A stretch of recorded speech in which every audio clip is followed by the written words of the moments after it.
So you start with the author, right? You start. Like you do the author, and I'll start with all the pleasantries and all sort of things.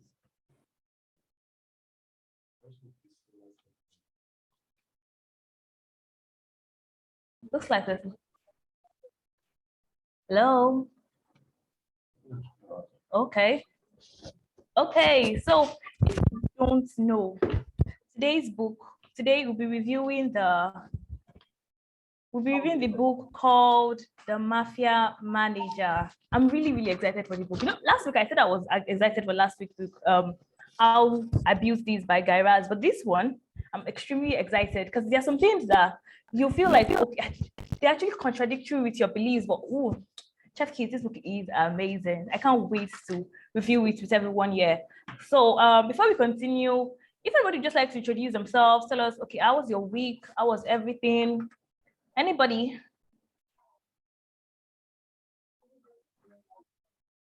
This is not a one-person kind of book review. Please, please talk. Mr. Tunde, do you want to talk?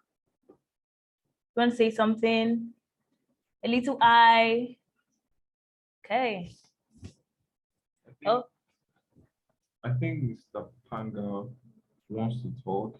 His mic is unmuted.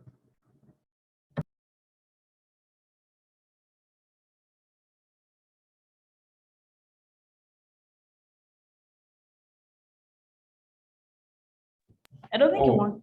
We have Mr. Izu in the room. Mr. Izu, how has your week been going? How is it going for you? Yeah, it's been quite eventful. Loads of stuff, meeting schedules, and then of course we're preparing for our breakfast tomorrow. So it's been a good week. I'm really looking forward to this book review, and it's one of those very crude, mean type of books, right? One of my favorites as well.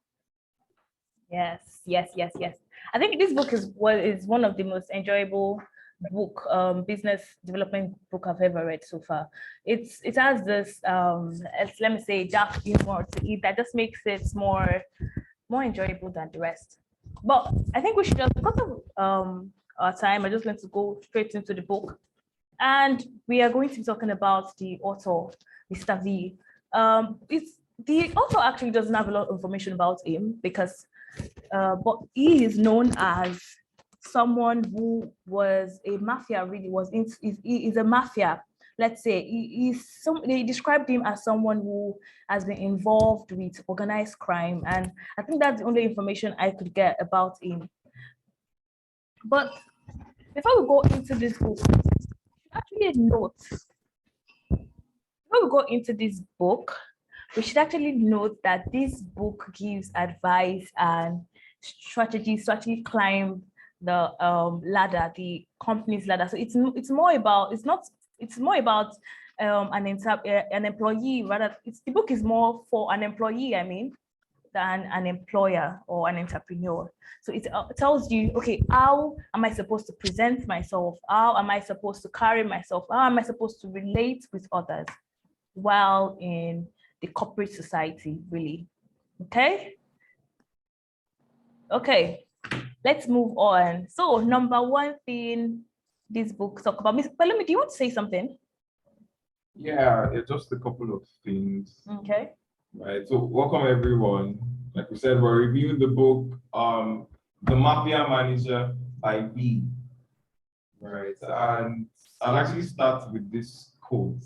You can get a lot more done with a kind word and a gun than with just a kind word alone. That's exactly how the book started. That's what the quote that the book started with. Right. And that just gives you insight on how crazy this book is. Right. Saying that instead of you just being nice, right, be nice, but then hold a gun just in case. Right. So this book, as we can see from the author, right, it chose to stay anonymous. Yeah. We know how the mafia business runs.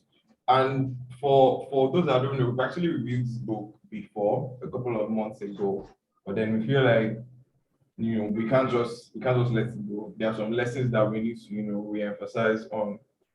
right? So you know how mafia works, right? So the person that actually wrote this book, what we can learn from that person is the person knows how the mafia works, right? And even though the ideas and everything might seem crazy, he has really told us how to apply it to business, apply it to personal lives, right? From managing your team, managing others, talking about respect, friends, enemies, everything. It's actually a really, really great book, right? So hop on for this, Right. right? So Let's not also forget hop on to for this, introduce right? Let's not also ourselves forget to in the introduce chat box. ourselves in the chat box.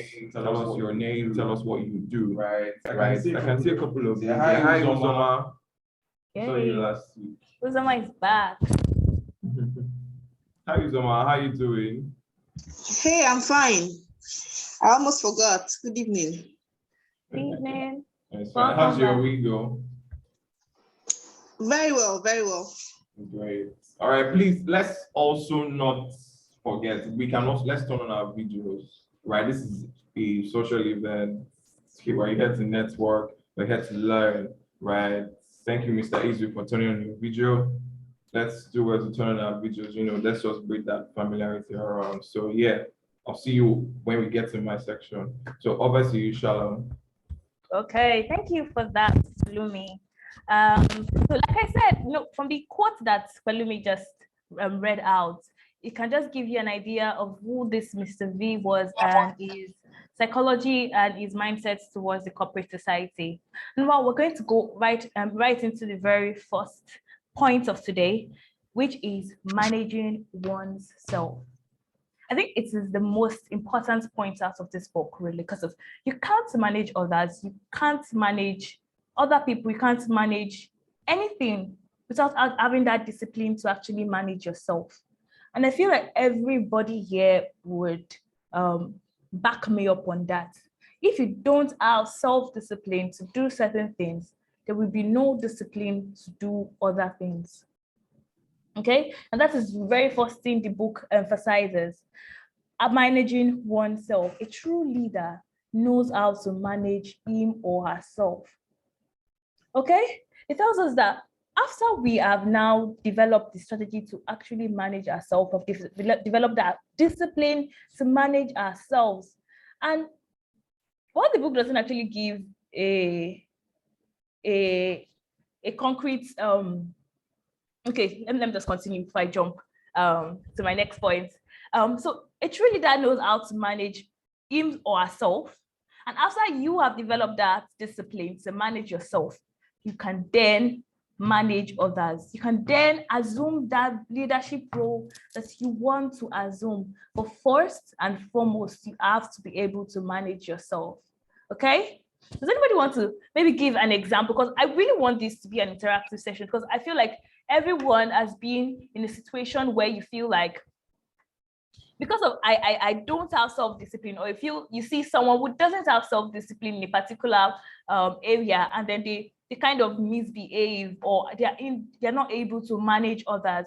And you see it in everywhere. You see it in Nigerian government, you see it in your workplace, you see it in every relationship you have. Because of that lack of self-discipline, you are unable to actually manage other people, manage that role.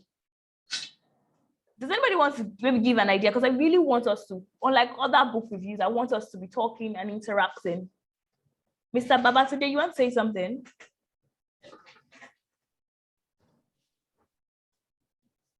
Okay. No. Okay, no problem. So Okay, let me step in here. Just about managing yourself, right? Okay. Can I go ahead, guys? Yes, sir. Oh, okay. So managing yourself is really, it's one of the most consistent laws I've seen in a lot of strategy and tactical books, right? I mean, the book, Your Next 5 Moves, right? The first move is also mastering yourself. I think there's a Bible verse that also talks about know thyself, and it's really about, it's beyond discipline. It's really about self-identity. It's not about you being the best at what you need to be. It's also you knowing what you're not good at, right? And then defining what you're not good at and making sure that those things you're not good at don't get in the way of the things you're good at. Let me give an example. a mafia is not the guy that's not hot-tempered. It's the guy that knows that he's hot-tempered. So makes that hot temper not get in the way of the things he needs to do. I mean, there's no other practical example of this than in politics, right? I mean, we have one of the people who's running for president, right? Who I was telling somebody that I'm not sure Nigerians understand how powerful this person is, right? He's created an image. I mean, nothing about the person is real, not even his name, not his age, not where he's from, you know? And he's been able to carry that for years. I mean, with of course, including other deeper things like his addictions, for example, right? But he's been able to carry himself so well, right? Now, he's not void of negatives. He's just orchestrated a system where those negatives don't get in the way of the positive. So knowing thyself is really saying, what is my SWOT analysis? What is my strength? What is my weakness? What is my opportunity? What is my threats? What is that thing I do better than everyone else? What is that thing I don't do as good as everyone else? Right? Defining it and knowing it, right? And when you know it, right, you step out of that, right? Because I think a lot of people don't master themselves. So they are slaves to their intuitions, right? So I think that's pretty much what I understand by mastering yourself or knowing thyself. Okay, that is actually very, very, very insightful. Thank you so much, Mr. Izu. And I think Mr. Izu actually said it all. Mastering yourself is not trying to change yourself, really. And while we would explain in the book, okay, certain traits that you should maybe not change, but maybe cover up when you're in certain situations. Mastering yourself just says that know who you are and know how to work with who you are. Because if you don't know who you are or you don't have that discipline to work with who you are, you can never, ever, ever manage other people. So we move on. The next point this book actually highlights is finding a job. And like I said, this book is mostly for employees rather than entrepreneurs, okay? It tells us that find a job that you are good at, okay? Find a job that you're good at. And you, like when I was reading this book, you will notice that the book didn't tell you find a job that you enjoy. And it just makes me to remember something that somebody said. The person said that all this talk about finding a job that you enjoy, finding a job that you enjoy, it's putting a lot of people into financial burdens, really. And they don't know why they're in financial burdens, because it's more than just finding a job that you enjoy, but actually finding a job that you are good at and a job that will basically pay the bill. So that is aside, okay? It tells us that we should find a job that we enjoy. And when we find that job that we enjoy, and then we begin at a beginner's role. We begin at a beginner's role. It tells us how to act as a beginner. And the very first thing it tells us is that keep your mouth shut and your eyes open. Don't try, it says, don't try to stand out really, but try to fit in and see how everybody behaves, see how people react to things, see how people think before you begin to show yourself, before you begin to, because if you don't know how people around you behave and act in a certain industry, and then you try to act otherwise, it can be a really big, it can be really bad for you. So it tells us as a beginner, you get into a new job, you get into a new position, try to fit in first of all, try to watch what other people are doing, try to see how people are running things, how people are reacting to certain situations before you begin to actually decide to, okay, I would like to stand out, I would like to do certain things my own way. So that is another rule Mr. V tells us to do. I think Pelumi would like to say a few things about this. Wouldn't you? Okay, thank you, Charlotte, for your contributions. Once again, welcome for those that are just joining us. We're reviewing the book, The Mafia Manager by V. All right, let's also do well to introduce ourselves. I can only see one name in the chat box. Please, let's head over there. Tell us your name. Tell us what you do. Tell us if you've read the book, right? The Mafia Manager by V. And yes, Shalom gave a solid point. This book is for employees, right? And I also believe there are some things that are addressed towards employers, right? So if you read the book, you realize that V, whoever V is, he gave sorry, am I echoing? Can you hear me? Okay, great. So yeah, so he also, you know, can you hear me, Charlotte? Yes, yes. Okay, okay, Yes, great. well, it's good.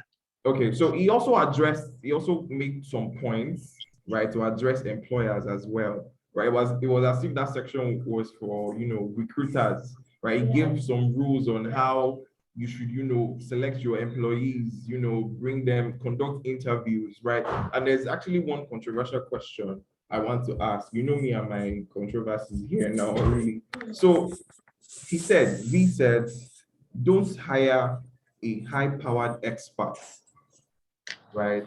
If you're looking to fill a particular position, do not hire a high-powered expert.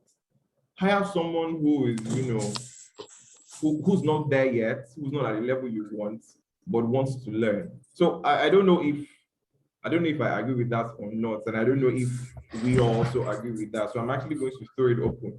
If you're trying to recruit or fill a particular position, do you think you should get somebody who is, you know, knowledgeable and, you know, an expert really in that field, or you want to hire somebody who is not there yet, who would learn? Let's get our views. Who wants to just unmute their mics and, you know, contribute something?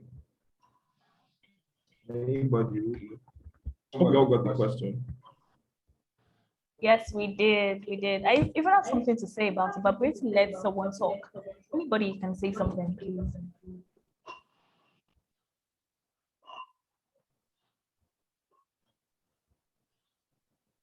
I can see mics getting unmuted though. Please speak if you want to.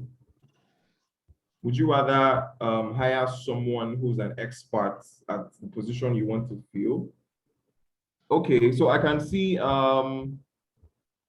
something in the chat box. Okay. Oh yeah, it said do not hire. This is from Mufadeo. Okay, it said don't hire an expert, rather hire someone intelligent and hungry to learn. You agree totally. Okay, okay, thank you. Thank you so much for that. Who else wants to contribute? Who believes that you need an expert? You know, because I know that some employers really do not have the time to start teaching, and we expect that, you know, you are good at this thing, you are very great. We're not here to, yes, there's room to learn, but then we're not, I don't know if you understand what I'm saying. So who also feels the same or otherwise?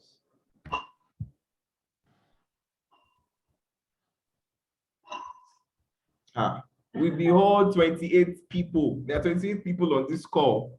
Okay, somebody says it depends on the role. Sorry, do you care to expatiate, Wilfred? You're free to unmute your mic and, you know, just tell us a couple of things. Let's share from your wisdom. Hi, Wilfred. Hi. Yeah, please go on. Okay. Like I said, it depends on the role. Yeah. Okay, hold on. Let me take off the echo. Okay, great. Yeah.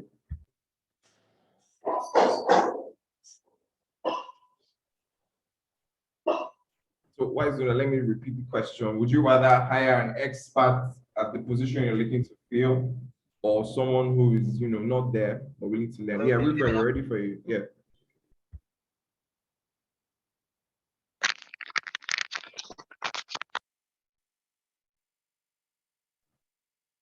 Hello? You can go on, Wilfred. All right, good. Like I said, it depends on the role, right? Depends on what you're hiring for, the purpose for hiring, and the position you're hiring for. Okay. For example, if I needed someone to help me, you know, accelerate my business, right? And prepare the business to face some serious dragon shark tank like investors. Of course, I'm going to hire an ISU type of person, no doubt. Right? Oh, yes. Okay. Good. Okay. But if, let's say, okay, I'm a startup and I'm looking at I just heard the name. What is this type of person? You're talking about Mafia Manager. You're calling my name, and I sound like a mafia. Very mafia, sir. All right. Now, if as a startup, I'm looking at building long-term loyalty and building people over time that will stay, and I know I'm learning alongside, then I would look to hire good attitude, who wants to learn and is hungry to learn over the long term. I think that's just capturing what I'm looking at. I don't know if I'm making any sense. Yeah, definitely, definitely. Thank you, Wilfred. Thank you for that. Such solid contributions. Yeah. Does anybody want to go next? Final person Yeah, I before would we like move to on? say something about Yeah, that. yeah. Just please like do. the previous person said as well, it has more to do with the context that we are looking at. Mhm. So Okay. there won't be a straight line answer of yes or no, but it depends on the context. So for instance, if it's a blind spot to you, you may want to just hire a professional so that in the first place, you don't have a good grip of it. So you want someone who knows his or her onion. And also, I realized that there was a project that I did sometimes ago that I got someone involved, and the person was pricey. However, the person is going to take off probably almost all of the profits I was going to get, but I didn't mind because I wanted to establish a relationship with the organization. That's one. Secondly, I felt like this instance there is minimum room for error. Like they've done, when they've gone over something and they've not been able to achieve it, now they are assigning it to you with the hope that you will deliver. You don't want any excuse at all. I don't mind the person should take, but me, I want the establish the relationship with the organization. All right. Yeah, thank you. Thank you very much. Thank you so much for your contribution. And I feel like the reason why we said we shouldn't take high power people, the reason we gave was that, these guys are usually after their own personal development. Most times, most of them, right? And no, we can't compare that to someone who's willing to learn, right? So these guys are, coming to the table with a lot of skills and, so they are negotiating their way to get good stuff. And really, 80% of what they want is just for themselves. And you as an employer, you don't need that kind of person, right? You also need someone who wants to genuinely look after the company, right? Those are just his views. Like, this is a book review session. We don't necessarily need to agree 100% with him, right? So yeah, over to you, Sharon. Thank you all for the solid contributions. Thank you for that.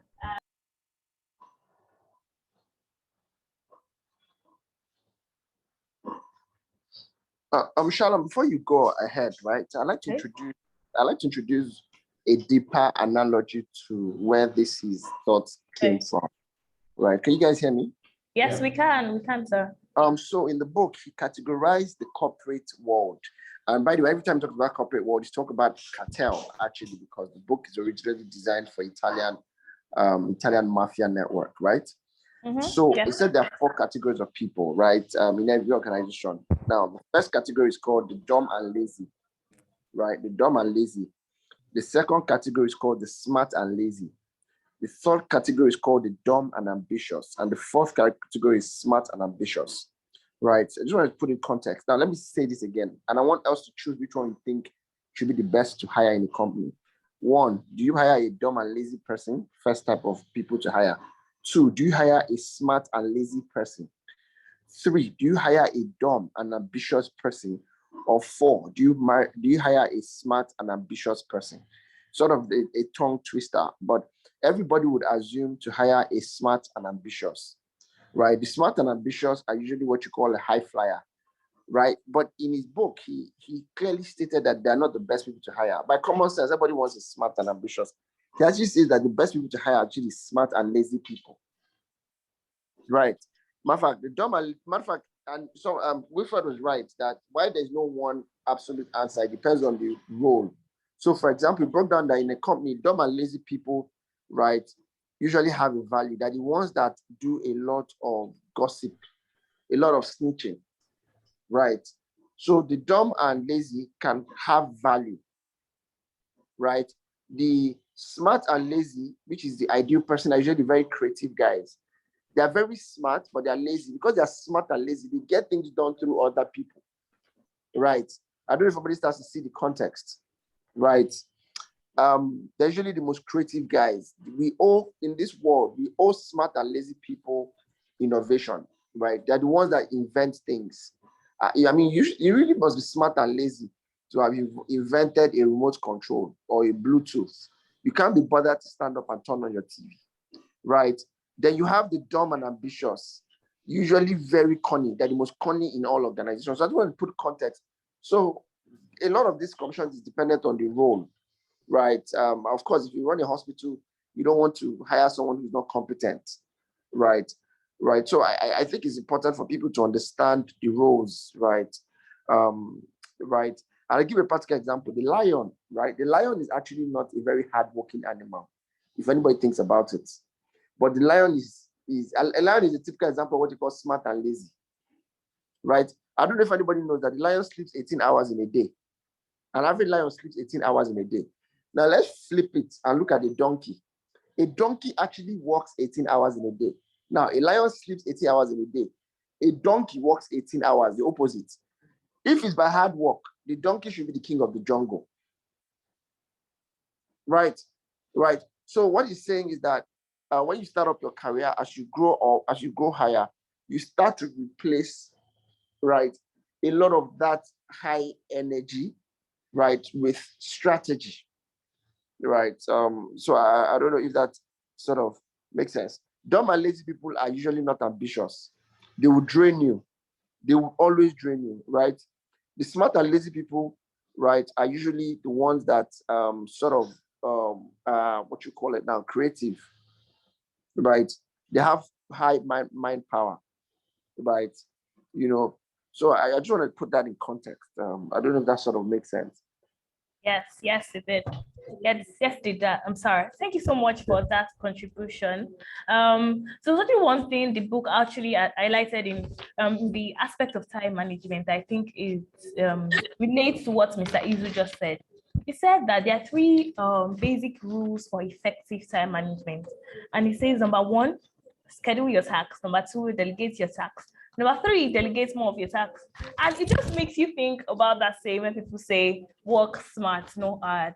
Because if you think about it, a donkey works really, really hard every single hour of the day. So lion is busy sleeping. So it just tells us that it does not mean that every time you work hard, or it doesn't mean that automatically because of you work hard, you actually be successful. It's actually more important to work smart, think in a smart way. And that is one of the reasons I feel like you have to come to breakfast with Izu this Saturday, tomorrow, because it is just an impactful session that will make you brainstorm, think beyond your limits. So if you are not there, you're doing yourself like I can't even expatiate on it. But it tells us that the book actually explains that it is more advisable to work smart. Work when you have your highest energy. It says that too. Work when you think you are more productive. Work when you think you can contribute better. And when you feel like you can't do anything anymore, reschedule or make it extremely brief and tell the person, okay, can we continue to another day? So it tells you that don't try to be, okay, I always want to be available, or I will always want to be available. And then, because even in the corporate society, you find out the people they actually promote are not the people that are actually working the hardest. You will realize, because someone was said to me that once you are too good at your job, they will leave you at that position so you can continue doing that position well. So think beyond your limits. Work smart, not hard. Okay, so we are going to move on to the next point, which is to just before we move on, just a few comments in the chat box. Okay. On that point, so we don't come back to it. So okay, so from Wilfred says, replace energy with strategy as you go higher. Okay, so exactly, speaking of energy, that's exactly what Wilfred is saying. Personally, I know people who their strongest times are in the morning, when you just wake up. Or I know people who are night crawlers, people who read at night, people who do their tasks at night. Personally, I feel like I'll be able to identify when I can be more active, and that's usually once I'm awake from a nap, whether it's a sleep or a nap. Once I'm awake, I can really do 100 tasks at a time. And that's one thing that each of us has to, learn how to do. Just figure out that time when you're most active and then carry out, right, all tasks that you can possibly carry out. So there's a question from Uzoma. Okay, she says, hi, how do you classify smart people? Because they come looking smart at interviews. Okay. Who wants to give that a shot? Who wants to answer Uzoma's question? How do you classify smart people? Because they come looking smart at interviews. Who wants to give it a shot? Anybody? Okay. Let me, can you guys hear me? Yeah. Yes, Let me classify smart people with the words of Aristotle, right? I think it's Aristotle or Socrates. He says a smart and intelligent mind is one that can go into completeness. Now, he said a smart and intelligent mind is one that can go into a problem, people, or challenge completely, right? And come out the fastest in the other way. That's the way he said it, but that just paraphrasing is it. Smart and intelligent man who is one who can go into a problem in one end and come out the other end the fastest. In other words, right, the guy who can solve problems. You see Nigeria, especially with our post-colonial blues with phonetics, we assume that anybody that speaks eloquently well is intelligent. In other words, someone speaks Funè or has an accent, comes for an interview, you choose him because, he said he had the foreign degree. You don't judge smart or intelligent by interview, because in the context, I saw the chat when the guy that asked question. In interview, matter of fact, the idea for you to sit down with somebody in 5 minutes and come to a conclusion that is smart is very flawed. I like to look at precedents, right? I like to ask other people who's worked with you, right? First of all, interviews have failed. The concept of interviews, and I'm a HR practitioner. I have 3 masters. One of them is in HR. And I've seen this, that the idea of thin slicing, right? Thin slicing is the ability to make split decisions by hearing people or seeing people is flawed. As a matter of fact, I think that if interviewers can blindfold themselves while they interview people, right, they will make better decisions on who to hire. We use face value and voice value to judge people. So I think it's really solution, right? Extend your interviews by replacing questions with scenarios, real life issue. Somebody is coming to your office to be a marketer, to apply for the role of marketer, right? Give him your product, right? Tell him to sell it, right? Give him a product, right? So he's trying to be a distributor, show him Alaba International, tell him to take those products there, and he should come back in a few minutes or hours and have sold it, right? Of course, with a way that he won't dash anybody that, So I think that's pretty much what I think. So he's the guy that can get into the spirit of things completely and come out the fastest. So when there's a challenge, the guy that can solve the problem the fastest is smart. Is nothing else, nothing more, nothing less. Okay, thank you, Mr. Izu, for that interesting contribution. He said that person who can solve the problem the fastest is always the smartest person. And you also said something about blindfolding. If employers actually could blindfold themselves while interviewing others or their candidates, they would make better decisions. And I think that is very interesting. So now we'll be going on to the next point, which is find a mentor. And this was one part of the book that actually took a lot of time to read and to study.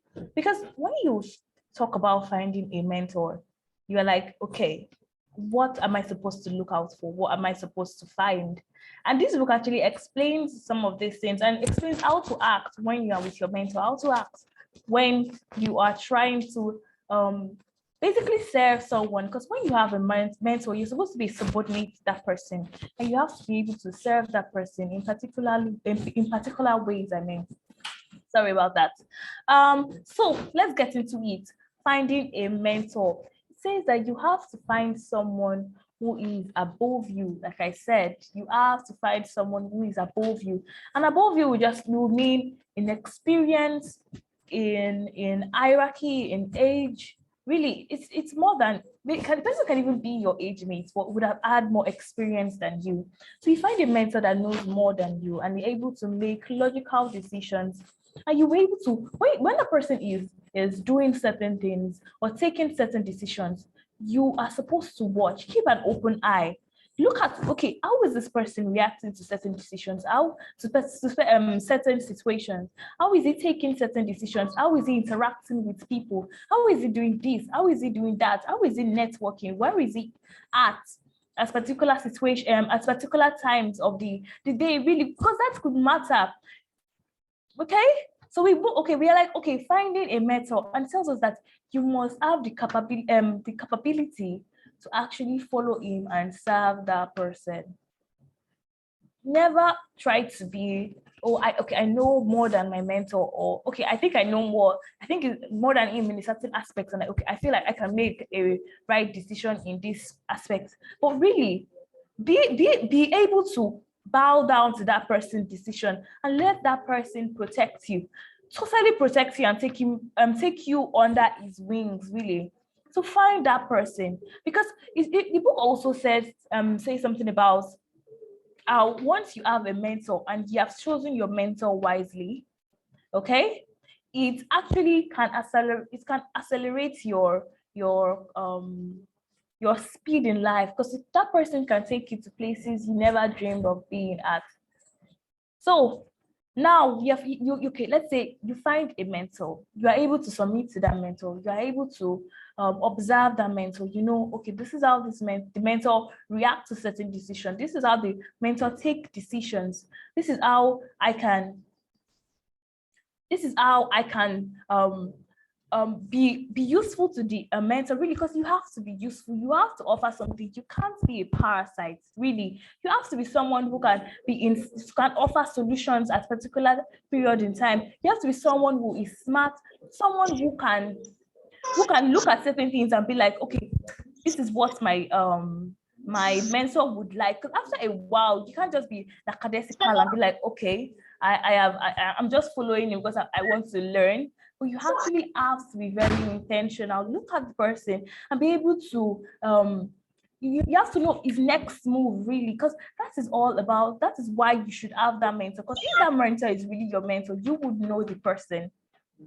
Okay, so it tells us, okay, why is a mentor important to you?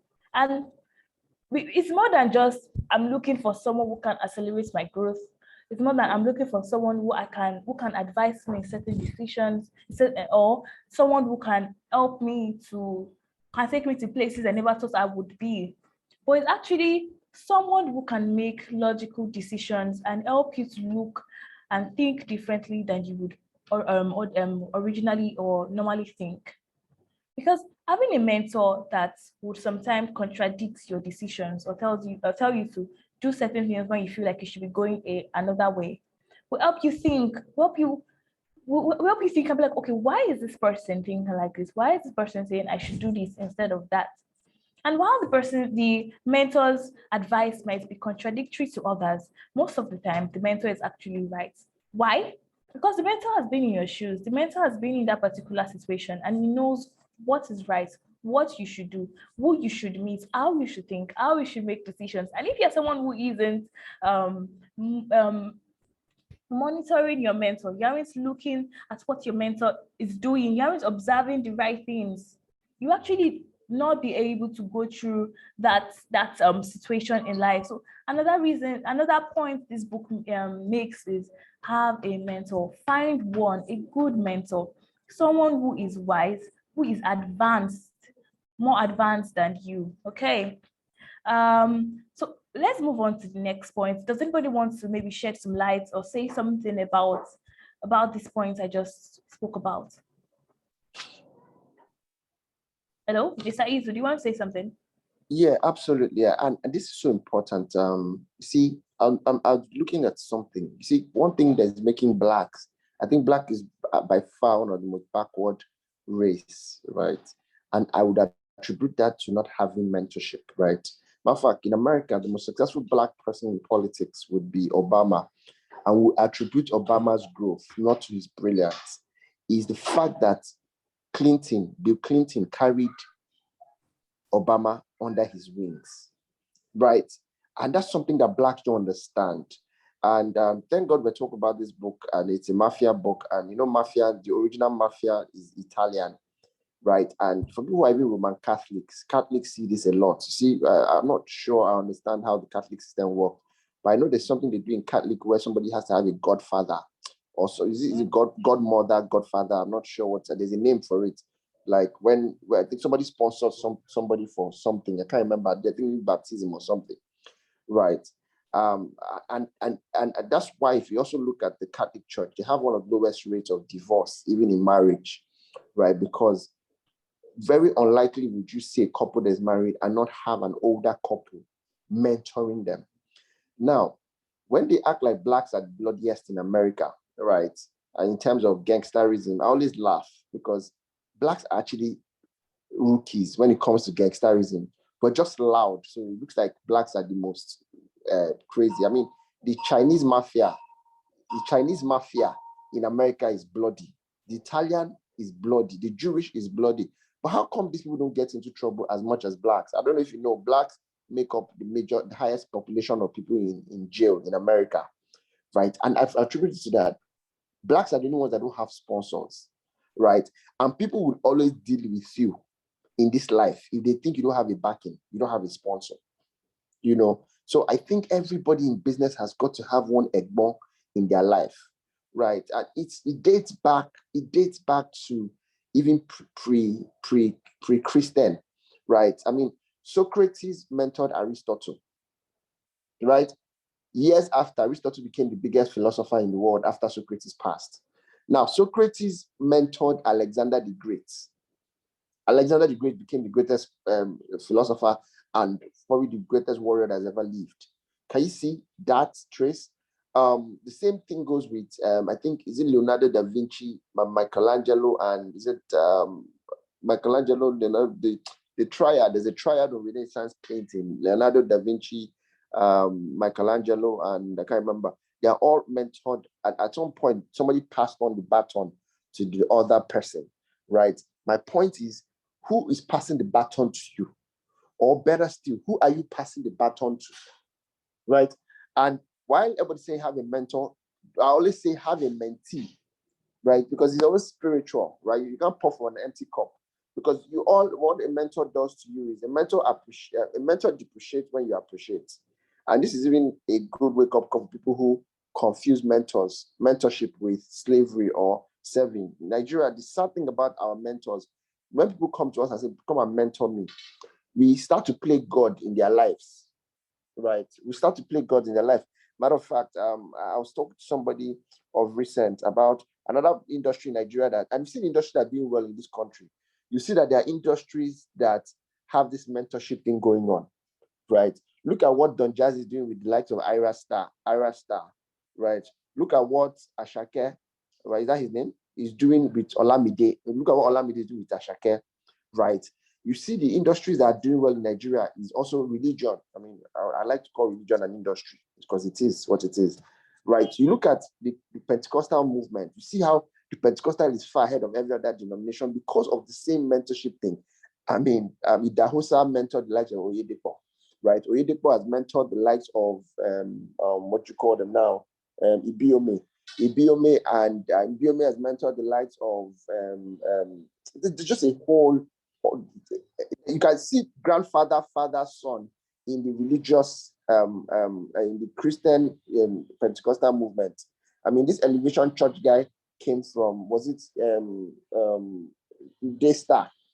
Am I right? The Elevation came from Daystar, am I right? Right. Daystar is part of the movement of Oyedepo, right? Oyedepo is a movement for what you call Covenant Nation. So you can see that trend, right?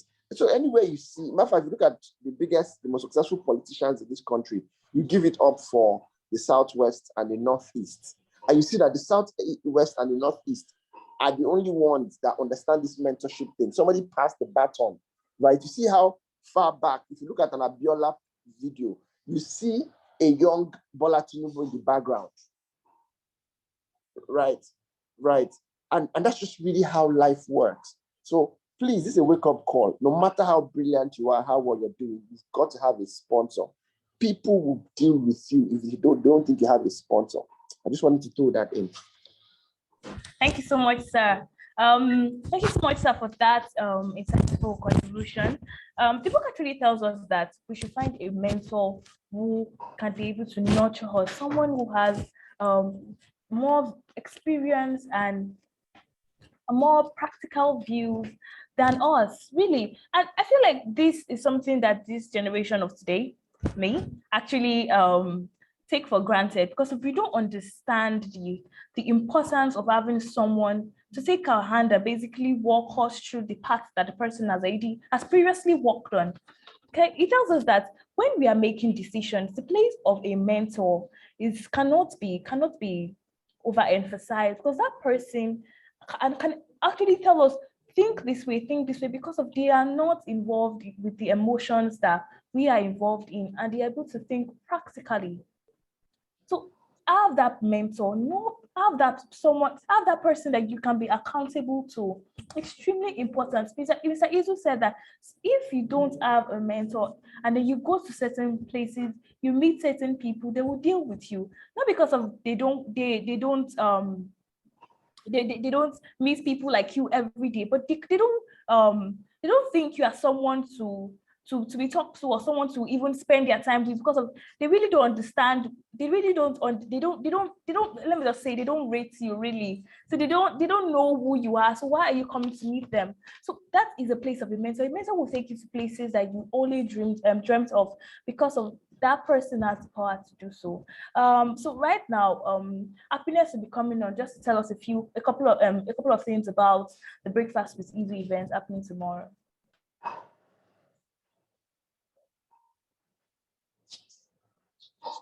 Happiness, you can unmute yourself and take the floor. Hi everyone. Hope you've been enjoying the book review session so far, because I have, and it's very insightful. Well, I'd like to ask a strategic question about what your next 5 moves are. Like, I want to ask, do you have an idea of what your next 5 moves are? Whether as a manager, entrepreneur, CEO. Well, I have good news for you. We'll be having an event tomorrow at the Ecole Hotel tagged Breakfast with Easy. It is a strategic and insightful one, and it is attached with fees. Physically, you'll be paying 55,000 naira, and for the online participants, you'll be charged a fee of 27,500 naira. But if you come in with as a management team of 3 and above, you'll be getting a 20% discount. So I look forward to seeing you all there tomorrow, and I look forward to seeing you all there tomorrow. Thank you. Oh, Let me step in here. Okay, someone wanted something? Yes. Do you have Go any ahead. contribution? I actually just want to read something from the comment. Well, thank you, Happiness. Like you said, Breakfast with Easy is tomorrow, right? And if you're interested, all you just need to do is send interested here, and someone in our team will reach out to you, right? So now back to the comment section, just on finding a mentor. Uzoma says, people no longer want to mentor others. I have literally written to a few. They don't even respond to your proposal. That can be very demoralizing. So I just keep trying to grow myself by myself. Okay. That was what I was going to step in, because I saw that chat and I wanted to respond, right? First of all, people don't understand the science behind mentorship. I think it's too direct and too forward for you to meet somebody, and the first thing you're requesting is that the person become your mentor, right? Some things are taught, some things are caught. I think that it's the right thing to do. You see, in this life, right, everybody's attracted to value. You see somebody, and I see this all the time, because I'm a speaker, I speak all the time. So I see this, so you're on the podium, you're on the stage, you speak, and then question and answer, the first question you get is, please sir, can you be my mentor? The first thing that, of course, we've all been diplomatic on stage, but because mentorship is actually a lot of work. I think that mentorship should come natural, should flow. If you see someone and say, oh, I think this guy wants to be, it'd be great for this guy to be my mentor, the first thing you do is to start to build relationship with the person. And the first seed for that mentorship is value. Oh, let me give a good example. You are a tailor, right? And you see, let me say, a Wilfred, right? A doctor. I say, oh, I think Wilfred can mentor me. How about you sew a suit for Wilfred? I say, oh, Wilfred, you know what? I've been following for a while. I'm a huge fan. I noticed that you like to wear this type of suit, right? So I made you this suit. You give him without asking anything in return. He notices you. The next time you do something else, sometimes it doesn't have to be anything materialistic. It could be your time. It could be, oh, sir, you know, I noticed that you're doing an event.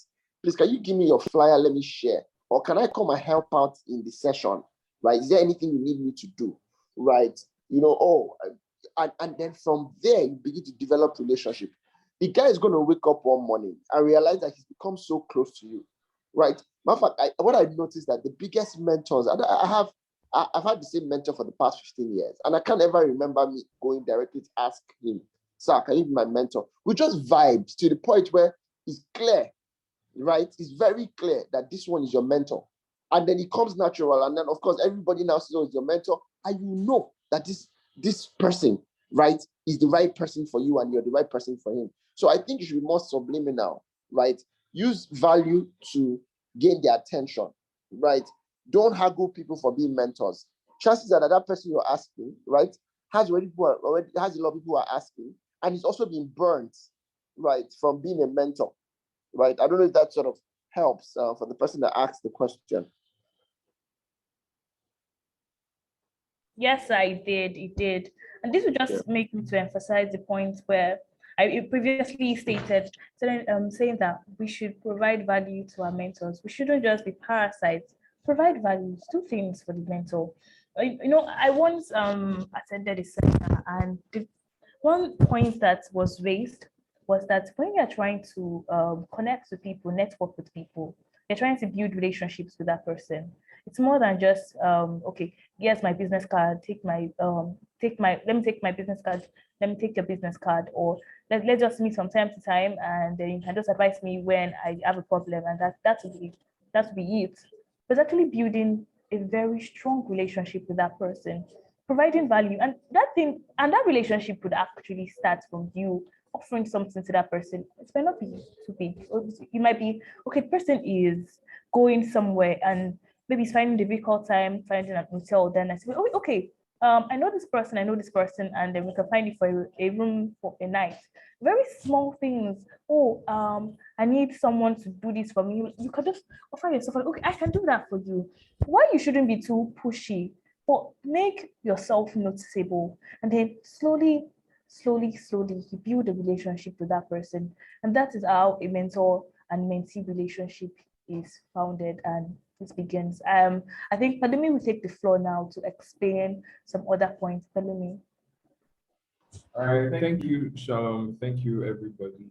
Thank you for your solid contributions. For the benefit of those who's joining, once again, we're reviewing the book, The Mafia Manager by V. Okay, please don't forget to introduce yourself in the chat box, right? So I'll just take about time, I'll get straight into my section, right? So I'll be talking about decision making, right? That's one other important section that we talked us through, or wrote us through in this case, right? So it says, in life, we definitely have to make decisions, right?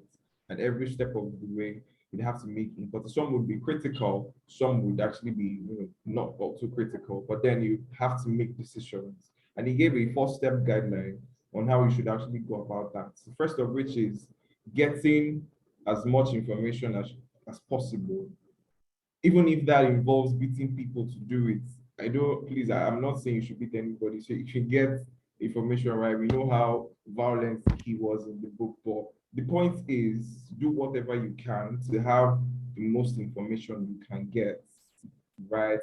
I don't think there's anything as too much knowledge, really, as long as it's relevant to what you want to achieve, right? So the first thing to do is get as much information as possible.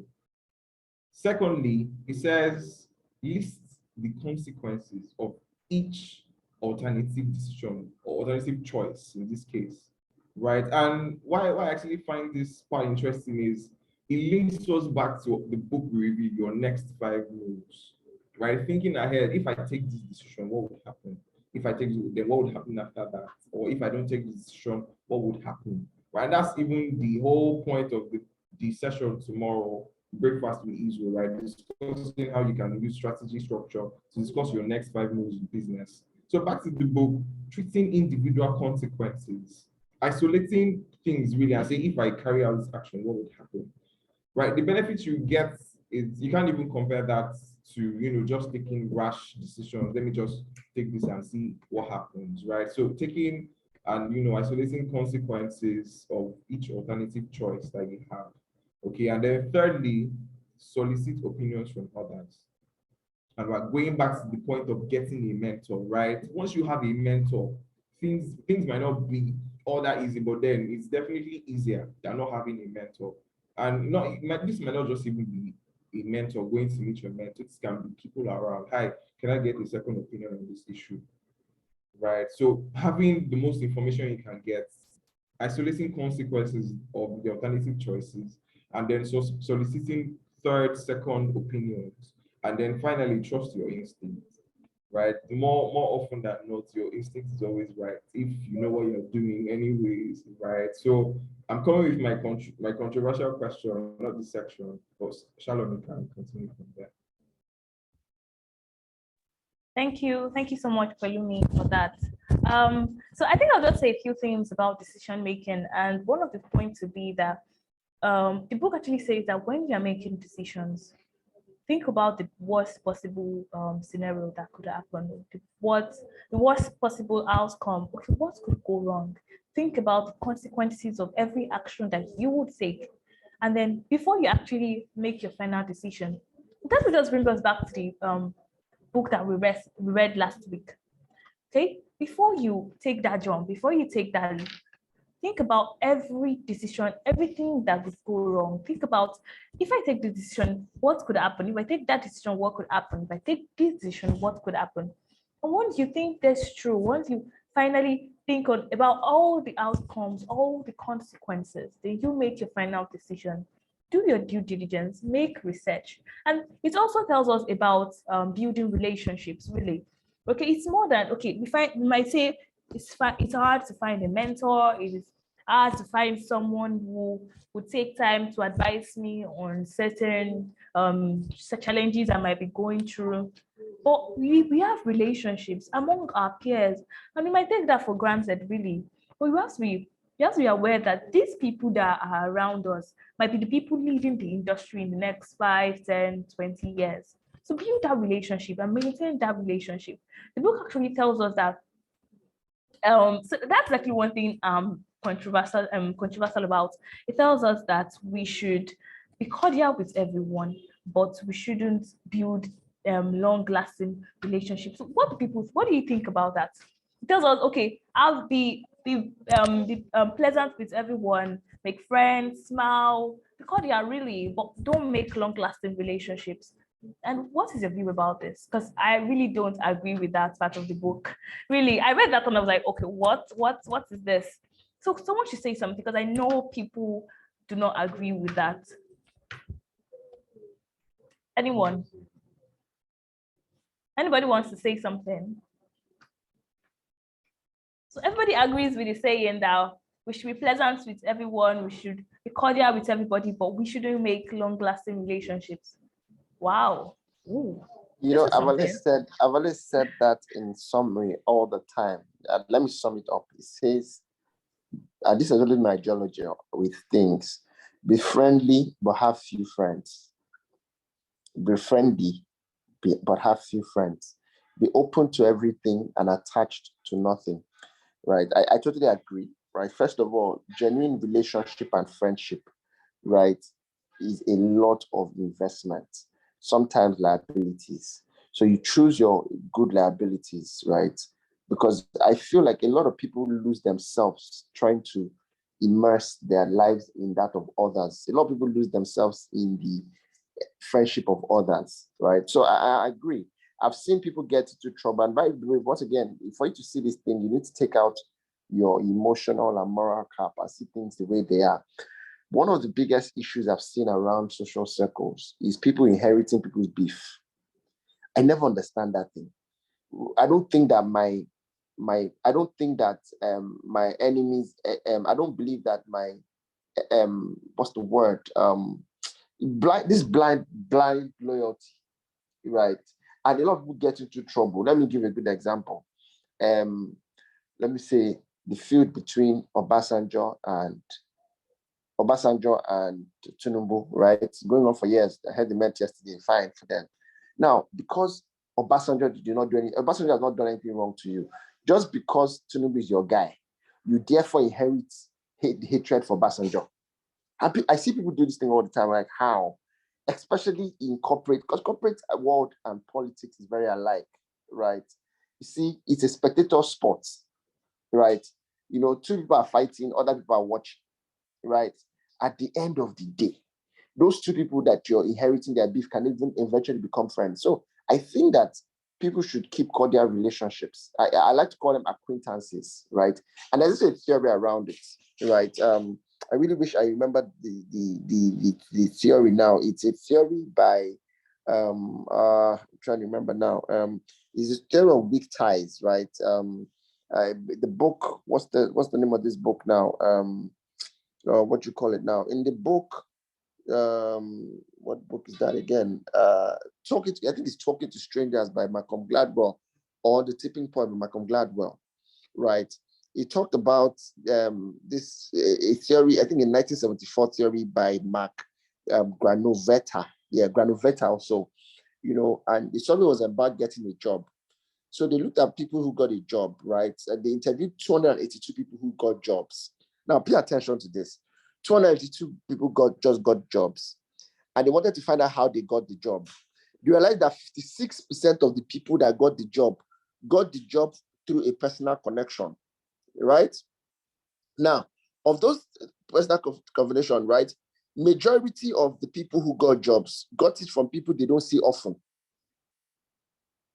You would think that the people that will help you are people you see very often, the people that are the closest to you. But if you check your deals, the biggest deal you have in life, or that job you have now, if you think about who got you that job, most times not the person that is closest to you, right? I mean, there are times where it is, but majority, that's why I'm using percentage, right? Marva, 16.7% saw the contact often. 56.5% saw them occasionally, and 28% saw them rarely. Let me say that again. 16.7% of people that got jobs saw the people often. 55, which is like 3 times that amount, saw them occasionally, right? Right. And then 28% saw them. So he explains this thing that, Martha, you can be too close to somebody that if an opportunity comes, he will not think about you. And it's not wickedness, it's not witchcraft. It's just how the human brain is wired, right? Somebody can be so close to you, and I see this all the time. People that refer deals to me, right? People who have said, look, you know what, check this guy out. He does business consulting, he's a management consultant, or is training. Are usually not the closest people to me, right? And it's not personal.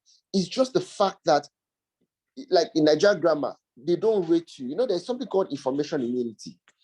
People have hung around you for too long, right? That they, you know, like that thing the Bible says, like a prince or a king is not known in his hometown, right? So I think that people should understand weak ties so that you don't keep people who are supposed to be your acquaintances as friends. And then you now drain yourself. And then you now start chopping breakfast in Nigerian grammar, right? You now start chopping breakfast because you say, oh, after all I've done for you, I expect you to reciprocate it back.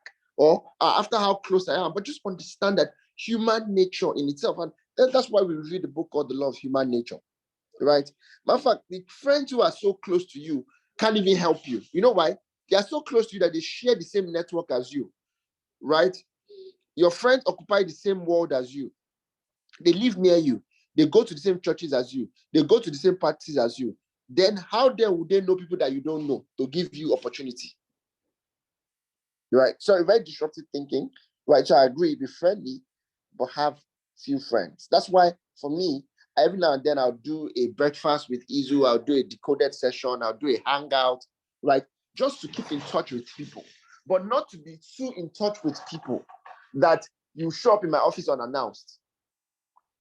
right? Because that entitlement is not the liability that comes, right? That comes with that overly friendship. I don't know if anybody has a contribution or agree or disagree with this.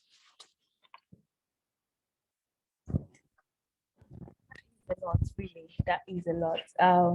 So be friendly, but don't be friends with everyone. That is something that, wow, I've never really thought about. No, be friendly, but have few friends. Okay, be friendly, but have few friends. Yeah. Okay. Anybody, please. I know we have contradicting opinions here, so please speak up. Say something. Wilfred, do you want to say something? Okay. It looks like nobody else is saying something. Okay. So we're On the getting to the lighter end of. on the lighter note, you Yes? start charging people that don't talk on this book club. Mr. Izu, we are not hearing you.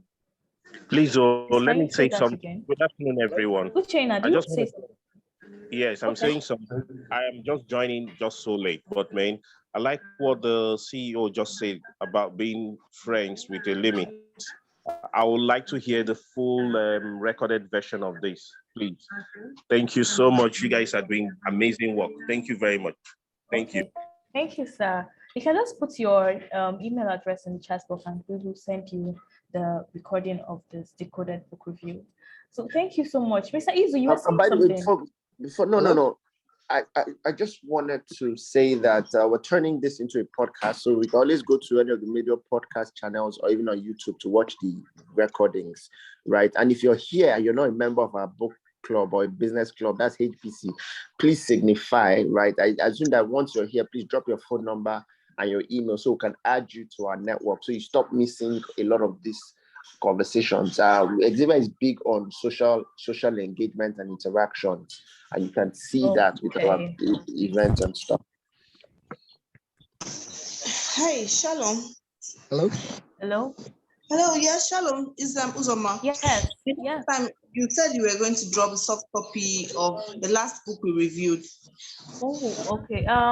We apologize for that. Someone will get across to you. Please just drop your email address if you haven't dropped it already in the chat box, and someone will get across to you as soon as possible. Is it possible to get the book we reviewed today too? We'll see what we can do. If we can't, we will tell you about that. Today, tomorrow, we will receive it. All right, thank you. Hello, can you hear me? Yes, we can. Is that you, Wilfred?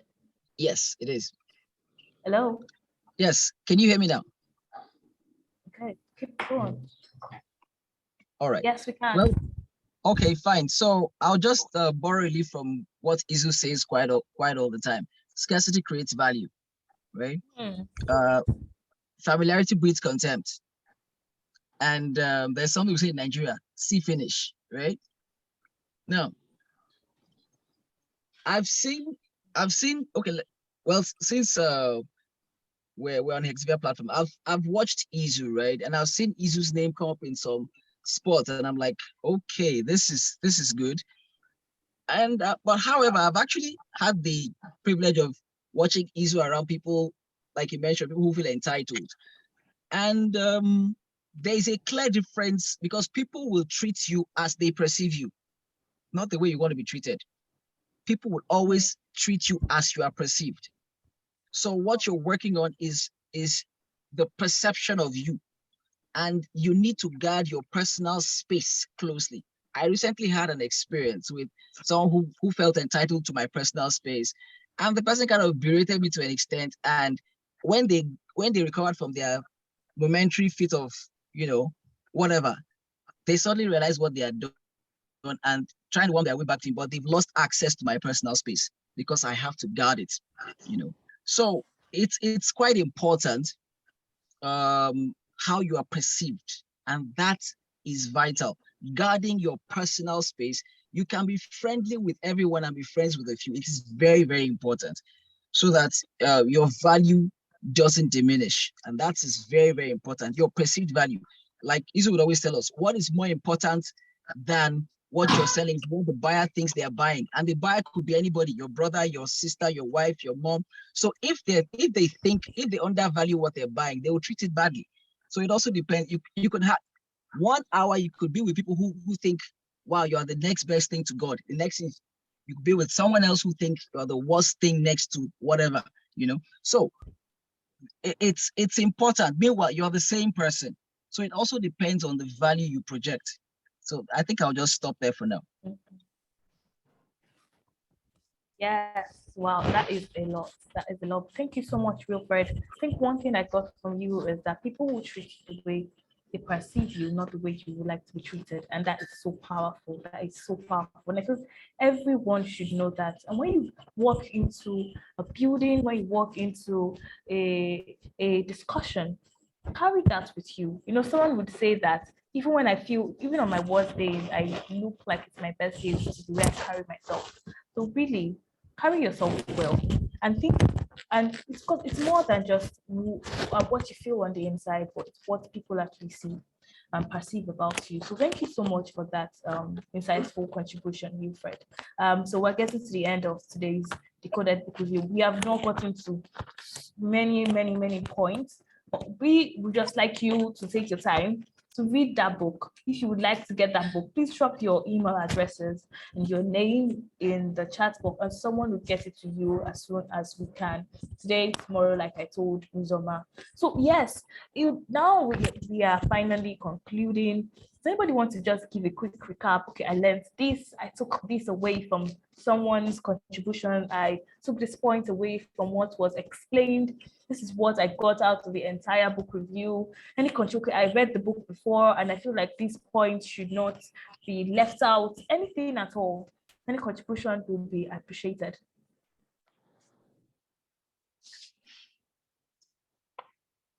Everyone here is an entrepreneur or an employee.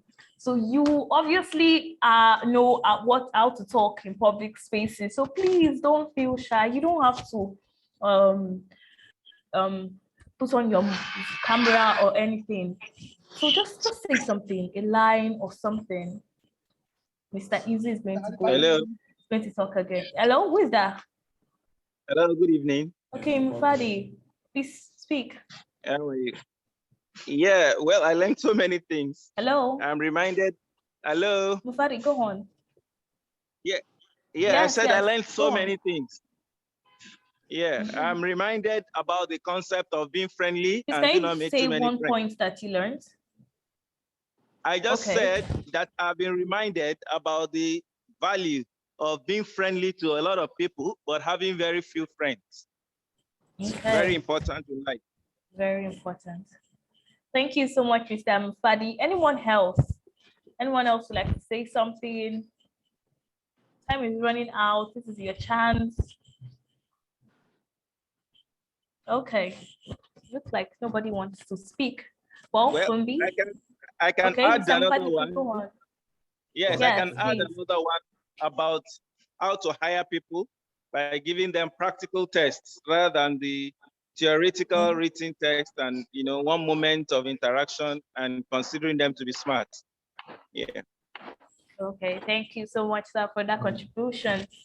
Thank you. For me? Okay, tell me, you want to say something? Yeah, Shalom, how much do you think we should peg for those who do not contribute? How much do you think they should pay as fines? 1,000 naira each. $100. Okay, $100. US dollars, not Liberian dollar. US dollars, 100. If we $100 $100 from everybody here, we don't even need to consider Hexavian. Just everybody just retire away. Let me see what I learned. Say something. Hello. Yeah, Mr. Babatunde, is that you? Yeah, that's me. Oh yeah. Please go on. Can hear you.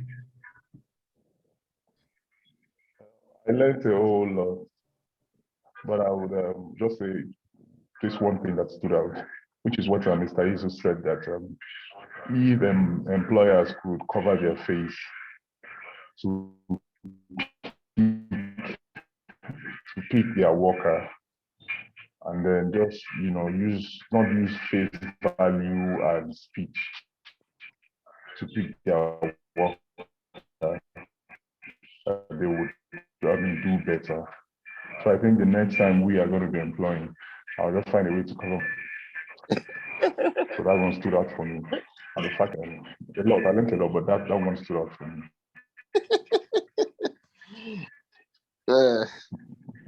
Yes, actually, I think I have something to say about that.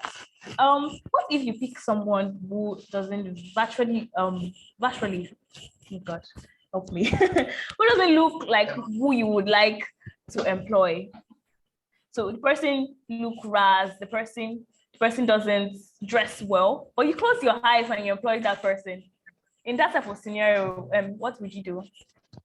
Why do you need someone that looks fine? It's very important because when someone walks into your office, it's your presentation they will look at first, not the way the person, what the person can do or the experience the person have. The person's appearance. Obasanjo was our president for 8 years. Let us think it. That's a different scenario, sir. Imagine you walk into an hotel and then you see someone who looks like Obasanjo, and because the person can type fast, the person can do his work very well, the person is at the front desk. What would you do? Once you run outside, this person is no face for me. Hello, good evening, everyone. Okay. Michael, yeah, if I may add just a line from what you're talking about now. I think the key is to look for people who under-promise and over-deliver. And I think as a businessman, you always want to look at under-promising to your potential prospects or clients and over-delivering when you win the deal. So in the same sense, for your employees, you would like to get the kind of employee that would under-promise and over-deliver. Yeah, that's very contribution. I've literally been laughing for the past 4 weeks. Anyways, Patience. Oh, I noticed Patience actually raised up a hand, but then I see you resolved to use the chat section. All right. I just wanted to add something that I actually picked. So, I picked something from what Mr. Izu said earlier on. That is the part of maintaining cordiality with people. I think for me, like where I used to work in my former workplace, at times you take loyalty and you put it on your head. But in retrospective, I've actually seen that it doesn't work for people that do that, like looking at experience and all of those things. So I actually agree with that point, and it's like a reminder, even for like the next phase of where I'll be going to. Yeah, so that's just what I wanted. I picked from today. Having few people in your personal space, because it takes a lot to keep friendship in place. So you just need few people. You don't need a lot of people crowded in your space. And then making sure, regardless of whatever before anything, you're able to maintain cordiality with everybody. Yeah, that's all. Thank you. Thank you, Patience. It's actually lovely that, questioning about people were able to, pick at least one thing. I know everybody picked something, just that we're shy. Let's just assume that everybody here is shy, right? So, yeah, we're already at the end of today's session. If you think this was worth your time, please head on to the comment section and encourage the people in charge of this book review, right? Shout out to everyone in my team. Shout out to people in the back end that we can't see here, right? Thank you so much for coming. Thank you. Shout out to everyone. If I start mentioning names now, I'm going to stay here till 6, but shout out to everyone for your constant attendance, right? Also, let's not forget tomorrow, we have breakfast with Izu, right? I'm very sure we were able to get some things from what Mr. Izu said today. If you want to see him in full force, you want to spend a couple of hours, right? Book your slots, right? We're still open. I think, we're definitely still accepting slots, right? And don't just come alone. Bring somebody. Bring your wife, bring your girlfriend, bring your man, bring your family, bring your team members, bring people from your companies, right? You actually really don't want to miss the strategy, structure, systems, talking about your next 5 moves, talking about things from the balance scorecard, right? Let's come and listen to some experience, right? So, you want to say something? No, I think while there's a lot of pressure on the content, I of course, content with Hexavian would always be constant and solid. I like people to see the network part. Yeah. The difference between you now and the next 10 years is not just the things you know, it's the people you meet. So it's a social experiment. I just looking at the guest list, people who's made payment and who's coming, I can see at least 5 people who run at least a multi-billion naira turnover a year. I know clients who are showing up who have offices in at least 5, 6 different countries. And I think that mind power itself is something people take for granted. I mean, so beyond you just coming for knowledge, you should also come to hear experiences of people who are already where you want to be, right? And that's really one of the key things why it's called the breakfast session. I feel like we're going to kill the original Hexavian masterclass with the breakfast session, because I feel we're in that place.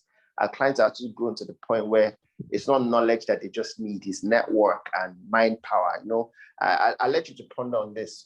What would you rather take, $1 million or 10 times more mind power? You know, I like to always ask that question, and you'll be shocked at how many people say, give me $1 million. But if you have 10 times more mind power, you have no business thinking of $1 million, right? So 10 times more mind power puts you at an Elon Musk type of level. You see, a door will be unlocked. A door that is unlocked will look locked if it opens inward and you keep pushing it, right? The reason why you're struggling is because you don't know it. If you figure it out, you know how easy it is, right? Like mathematics looks really hard till you start to do further maths and you understand the basic, right? So I'm looking forward to that. If you want to come, we're willing to give you a discount if you're coming with more than one person, right? So thank you for everyone who keeps the light on. Thank you for all the community. Our community has grown massively. We actually have 10 WhatsApp group. I just woke up to that reality that, wow. And anybody who knows why you have multiple WhatsApp group, because WhatsApp has a maximum number it can take.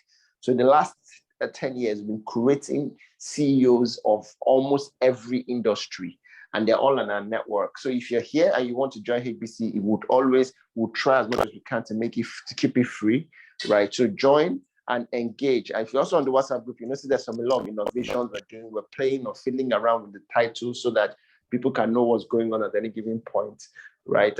Expect a few more voice notes, expect a lot of hangouts. The Decoded is back. The last month on was amazing. This month, we're gonna have it again, right? So thank you guys for keeping the lights on. This dream is so real. I couldn't have done anything better with my life than what I'm doing right now. Just seeing the amount of businesses that I've grown. Martha, I was telling somebody, I was watching an old video, I was talking to Felicia. I had to send Felicia the video. Felicia is the MD of iFitness. And it just dawned on us that the idea of iFitness came from Breakfast with Izu about 5 years ago. You know, Felicia had just left Skybank then, and it was running a franchise of slots. And we're just brainstorming on what you want to do with yourself, the Kigai, the 3 circles of the Kigai. You know, so you never can tell. Today, iFitness is a multi-billion naira, if not dollar business. They just opened in Abuja. They're opening in Ghana. They have over 12 gym retail chains, you know, and shout out to Farm Flavors, you know, and I think it's just important for people to see that you can do much better. You can just change your mind power and your network, right? So I'm looking forward to seeing a lot more people tomorrow, and more importantly, seeing people more engaged in the groups. Thank you, guys, and God bless you. I don't know if anyone wants to do a vote of thanks or a contribution or a suggestion.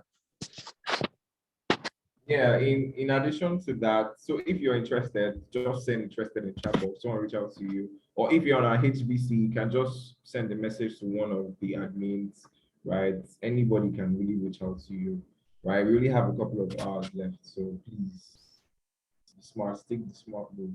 So yes, thank you everybody, thank you team, thank you backend, thank you to everyone that shows up every week, right? We do this weekly every Fridays. Next week we're going to review another book, right? But same time, same place. So thank you everyone. If you want to turn on your visuals before you go, just to say hi, there's no problem. You can always do that. So yeah, we're completely done with this session. Also, if you feel like you want to suggest a book that we can review, we're always open, right? And if you're not part of our HBC community, please drop just send a message, or I think the link is already in the chat box. You can just tap that link and boom, you're in. Right. On a lighter note, if you're going to suggest a book to us, please no aspire book, no motivational books. For anybody that we don't do no motivational books. And that's not to say there's anything wrong with motivational books, but the type of mind power we're going to, right? People here don't need that type of motivation. I mean, if your children and them having a better life is not enough motivation for you, then we can't help. Or if you try to create a better world, it's not a better motivation. Or if I think the right people don't need motivation, really. They're probably already inspired. It's now the strategy, the structure, the framework.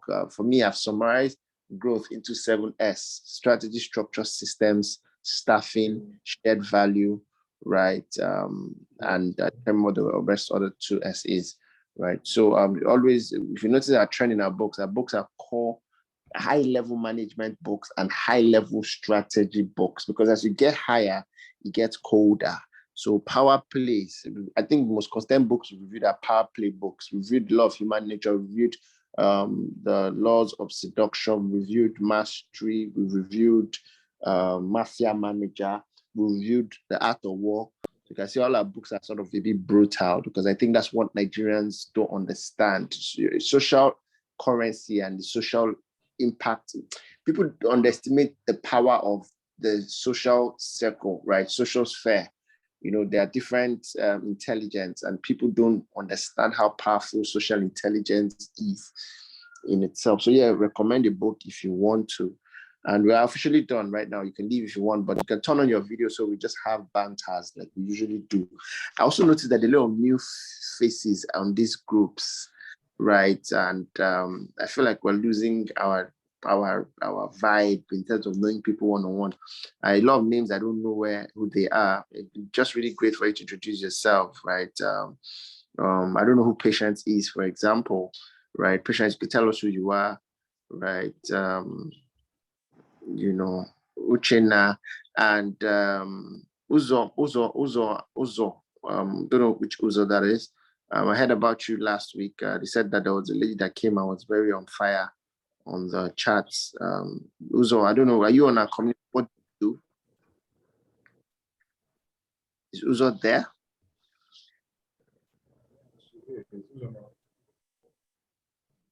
Uzoma Debs or Suchuku?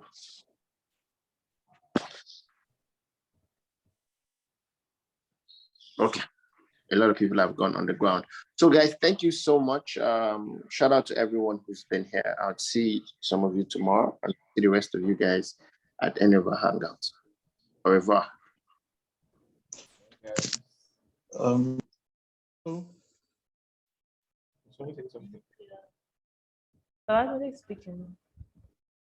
Okay. Thank you so much, Hexavian. Really appreciate the investment in us. But I hope Mr. Izu is hearing, and Sharon, you hear from my lawyer. Those comments about my uncle, you people will hear from my lawyer. Who is your uncle? No, I will just leave it at that. I don't need to say anything, but you hear from my lawyer. Comments, like tell the lawyer that will collect only dollars. If you hear from me, you had better be sending your email. Or the only thing your lawyer should say now is send us the account number. Thank you so much. I personally, I appreciate you so much. And we appreciate you so much. Thank you.